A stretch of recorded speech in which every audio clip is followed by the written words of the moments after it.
पहलवान बेटियों और मोदी सरकार के बीच जो संघर्ष चल रहा है उसमें जबर खेला हो गया है दोस्तों। यानी कि जबरदस्त खेला हो गया है। और जबरदस्त खेला यह है कि मोदी सरकार को पहलवान बेटियों के सामने झुकना पड़ा है।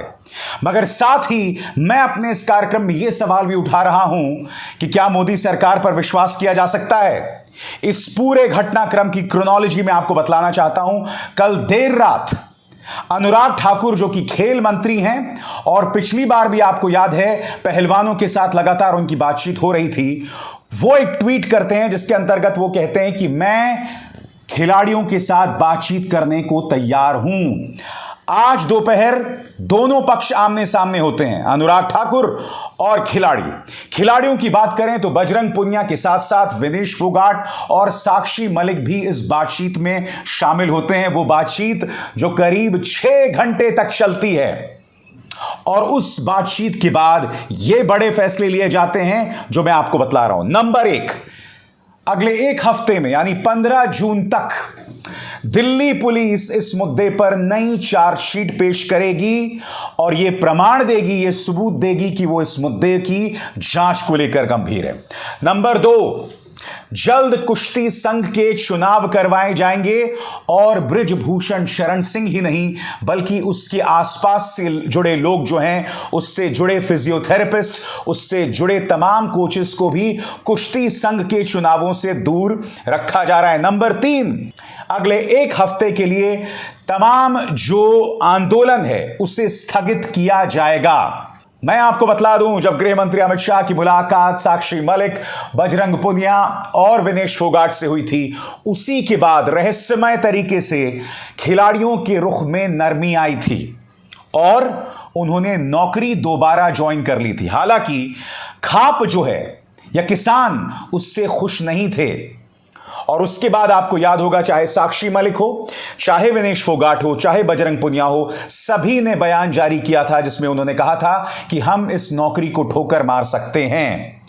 नौकरी को लेकर वो लोग हमें ताना ना दें जो ये कह रहे थे कि 15-15 रुपए में मेडल मिलते हैं। और जाहिर सी बात है दोस्तों, ये निशाना जो है बृजभूषण शरण सिंह पर था।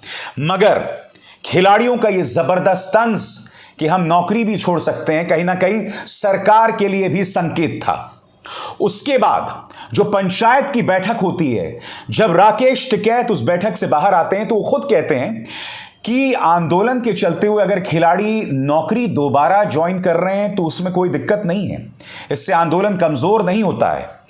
तो एक तरफ से देखा जा सकता था कि दोनों पक्ष नरमी बरत रहे थे, खिलाड़ियों का पक्ष भी और सरकार भी। और अब सरकार ने अपनी तरफ से सबसे बड़ा वादा किया है। सबसे बड़ी बात, कुश्ती संघ से बृजभूषण और उनके तमाम जो चाटुकार हैं, उनका जो तमाम गुट है, उनकी जो तमाम कॉटरी है, उसे दूर कर दिया गया है। मगर आज मैं कार्यक्रम में क्या सवाल उठा रहा हूं, क्या मोदी सरकार पर विश्वास किया जा सकता है? आप ये ना भूलें दोस्तों कि बृजभूषण शरण सिंह मोदी सरकार के लिए कितना जरूरी है। सबसे पहली बात ध्यान से सुनेगा, प्रधानमंत्री नरेंद्र मोदी को विनेश फोगाट ने शिकायत की थी छेड़खानी को लेकर। यह बात विनेश फोगाट ने एफआईआर में दर्ज की है, फर्स्ट इंफॉर्मेशन रिपोर्ट में दर्ज की है, मगर प्रधानमंत्री ने इस पर कोई एक्शन नहीं लिया था। उल्टा विनेश फोगाट को उसके बाद से धमकियां मिलनी शुरू हो गई थी, क्योंकि वो मिलती हैं अनुराग ठाकुर से। वही अनुराग ठाकुर जो बातचीत के पहले दौर में होते हैं, जिसका कोई नतीजा नहीं निकलता। क्योंकि मैं आपको याद दिलाना चाहूंगा, जब अनुराग ठाकुर से बातचीत का पहला दौर हुआ था यानी कि जनवरी, तब एक निगरानी समिति बनाई गई थी।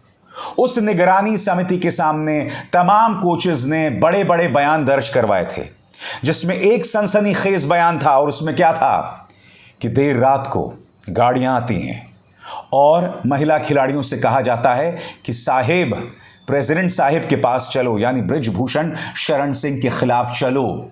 ये तमाम बयानात निगरानी समिति के सामने दिए गए थे, मगर निगरानी समिति की रिपोर्ट में इसका जिक्र कहीं नहीं था दोस्तों। इसीलिए मैं कह रहा हूं, जो शख्स बार बार यहां दिखाई दे रहा है वो है अनुराग ठाकुर।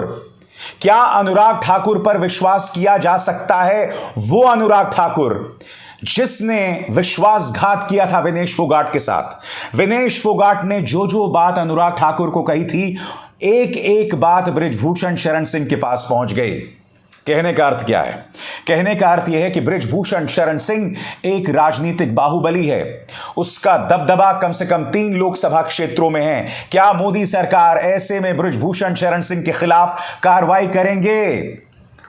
ये मत भूलिए दोस्तों, अभी कल ही की बात है, उनके घर में दिल्ली पुलिस पहुंची थी, पूछताछ कर रही थी आसपास जो उनके नौकर हैं उनसे। मैं आपसे एक सवाल पूछता हूं, एक ऐसा राजनीतिक बाहुबली जिसने कैमरे पर इस बात पे कबूल किया था, इस बात को कबूल किया था कि मैंने एक इंसान की हत्या कर दी थी, क्या आपको लगता है कि उसके नौकर, उसके चाकर, उसका जो स्टाफ है उसके खिलाफ एक शब्द भी कहेगा? मैं आज दावे के साथ कह सकता हूं दोस्तों कि बेशक बृजभूषण शरण सिंह के खिलाफ 2 एफआईआर हैं, जिनमें एक पॉक्सो के अंतर्गत मुझे कम से कम नहीं लगता कि उसकी गिरफ्तारी होगी। और ये ना भूलें, ये प्रक्रिया लगातार खिंचती चली आ रही है। और यह है मेरा दूसरा बिंदु। पहला बिंदु था अनुराग ठाकुर की मौजूदगी, वो अनुराग ठाकुर जिसकी कोई विश्वसनीयता नहीं है। यह मत भूलिए, अनुराग ठाकुर हिमाचल प्रदेश में अपनी एक भी क्षेत्र की एक भी सीट नहीं जितवा पाया। दूसरी बात, ये पूरी प्रक्रिया लंबी खिंच रही है और उसके चलते क्या हो रहा है? उसके चलते आपको याद होगा इंडियन एक्सप्रेस में कल ही खबर आई थी और उस खबर में कहा गया था, क्या कहा गया था कि एक नाबालिग ने सेक्शन 164 के अंतर्गत बयान दर्ज किया है और अपना मामला वापस ले लिया है। जबकि उस नाबालिग ने एक नहीं 2 बार, एक बार मजिस्ट्रेट के खिलाफ, बृजभूषण शरण सिंह के खिलाफ केस दर्ज किया था। उस नाबालिग के साथ क्या क्या नहीं हुआ था दोस्तों उस शिकायत में दर्ज था, मगर बावजूद इसके इंडियन एक्सप्रेस की खबर आती है कि केस वापस ले रही है वो। हालांकि लाइव हिंदुस्तान में इसके बिल्कुल उलट खबर आती है और नाबालिग के पिता अपने बयान में कहते हैं कि ऐसा कुछ नहीं हुआ है और यह सब साजिश रची गई है। तो आप देख रहे हैं पर्दे के पीछे क्या खेला हो रहा है दोस्तों। मैं नहीं जानता हूं कि क्या ऐसे में मोदी सरकार पर विश्वास किया जा सकता है। वो मोदी सरकार जिसके पालतू मीडिया ने हमारी पहलवान बेटियों को किस तरह से बदनाम किया था, याद है आपको? याद है इनका एक पालतू पत्रकार जिसने तिहाड़ जेल में 21 दिन बिताए थे वसूली के आरोप में, उसने हमारी महिला पहलवानों को, हमारी पहलवान बेटियों को यह ताना भी दिया था कि सिर्फ मेडल क्यों बहा रहे हैं, मेडल राष्ट्रपति को दो, जो नौकरियां तुम्हें मिली हैं सरकार से वो वापस करो, जो पैसा तुम्हें सरकार से मिला है वो वापस करो। मानो भारतीय जनता पार्टी अपनी जेब से पैसे दे रही थी। अरे भाई, तू 100 करोड़ की वसूली करता है, तू पत्रकार के नाम पर एक अपराधी है, तो ऐसे में कैसे उम्मीद कर सकते हो कि हमारे खिलाड़ी भी वही काम करेंगे? हमारे खिलाड़ियों को जो मेडल मिले हैं, हमारे खिलाड़ियों को जो नौकरियां मिली हैं, वो उनके दम पर मिली हैं, वो दिग्गज हैं और उनकी इसी खेल प्रतिभा पर प्रधानमंत्री नरेंद्र मोदी वोट्स भी हासिल करते हैं। तो तीसरी बात, मीडिया का रवैया। जिस मीडिया को एक हथियार के तौर पर बीजेपी ने इस्तेमाल किया था, क्या उस मीडिया के चलते, उस मीडिया के तेवरों के चलते इस सरकार पर विश्वास किया जा सकता है? मगर अब जबकि सरकार ने 3 वादे किए हैं, वादा नंबर 1 15 जून तक नई चार्जशीट, वादा नंबर 2 बृजभूषण शरण सिंह को दूर रखा जाएगा, वादा नंबर 3 चुनाव कुश्ती संघ के करवाए जाएंगे और इसमें बृजभूषण शरण सिंह का कोई चाटुकार आसपास नहीं होगा। इन 3 वादों के बाद क्या गोदी मीडिया बाज आएगा? क्योंकि आपको याद होगा दोस्तों, इससे पहले गोदी मीडिया ने सूत्रों का क्या खेल खेला था, किस तरह से सूत्रों के हवाले हमारे खिलाड़ियों पर निशाना साधा गया था। याद है आपको साक्षी मलिक के बारे में क्या झूठ फैलाया था कि साक्षी मलिक ने आंदोलन से अपना नाम वापस खींच लिया है।